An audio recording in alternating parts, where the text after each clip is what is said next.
Hello everyone. Attacktix, the game that died too young.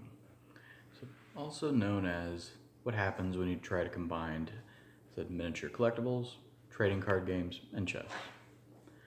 My name is Ben Burgess, and I'm here to convince you that Attacktix, despite the fact it looks very childish, in fact, actually a bit more of an adult game. Many of you may be wondering, what's Attacktix? Well, what's the basic way of putting it? This is Attacktix. I'm not going to go into too much detail now about it because that's a long speech on its own, for how to play it. But I'm going to say the most basic way of putting it, it's a lot like a bunch of other click games.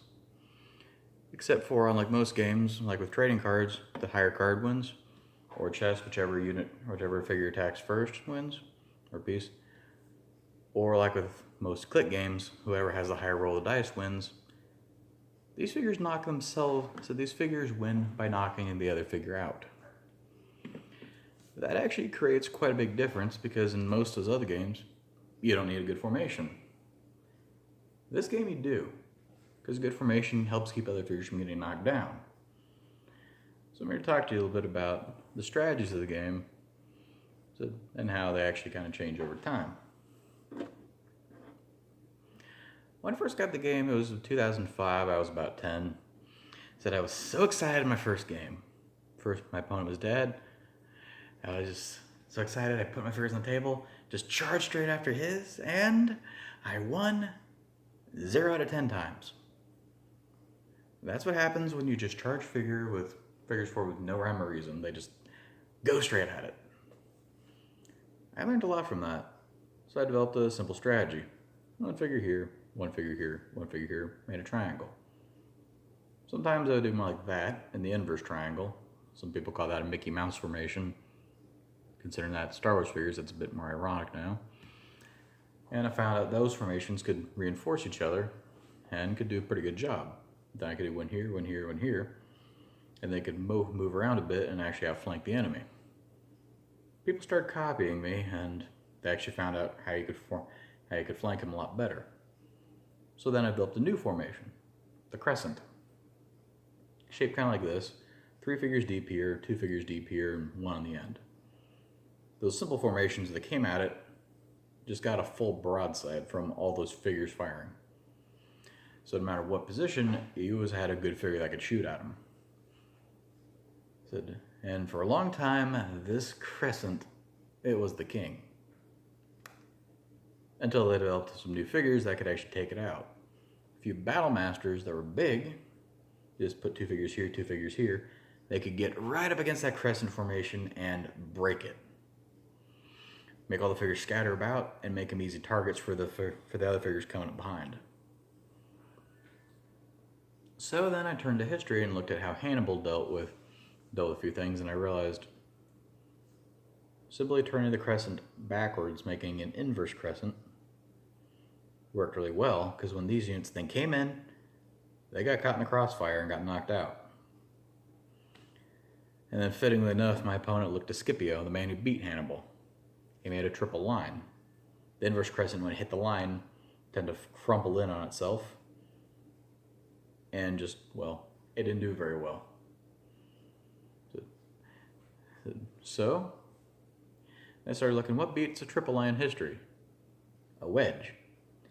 I would strike the line, I could break it apart, surround him a bit, and do a good job taking him out. Then they brought back those little triangles on the sides. They could come and take the wedge because the tip was so vulnerable they would come blunt, hit the front, and not work very well.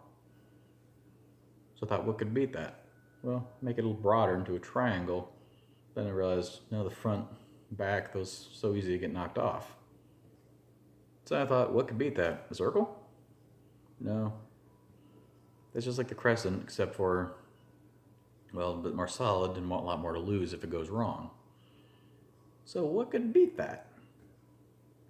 And then when I came back, I put out a strategy that was so silly looking, everyone just couldn't help but laugh. A donut. 3 figures deep front, 2 on the sides, 2 on the sides, 2 on the back. Basically just making a ring. Everyone's thinking, that's so stupid looking. But hey, it's just a crescent, let's attack it like a crescent. So they brought that heavy formation charge in the front. As they charged, the formation could move that shape because it was flexible. They broke on it because they weren't, and they lost. Then they brought their big formation in the triple line to beat the inverse crescent, and then I just turned it into a circle, and then into a wedge. Or back to donut, back to wedge, and then boom, hit the front. They couldn't take it. So I won again. Then they tried, you know what, let's just try those little triangles again to see if I can break on it. Said break on the wedge, then attack the triangle. The donut turned into a crescent that had a bit longer sides like a U. Said that wasn't quite as effective against the line, but it could do a good job against it, and the small triangles just got beaten. And time again they tried new formations, but that donut could just not be beaten because it was just so flexible. And ever since, I have never lost a game or even came close to losing a game, because no one could beat the sheer flexibility of that formation. And every time someone tried using a donut, it just turned into a long game of standoff trying to manipulate the other person into making the wrong formation.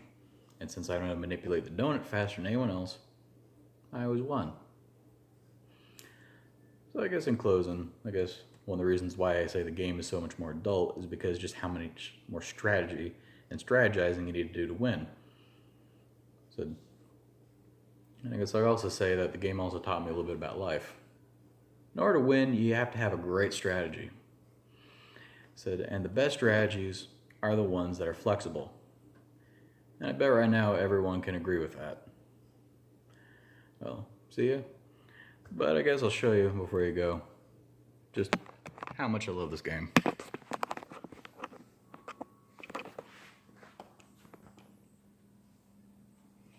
Yeah, this is what 144 pieces look like.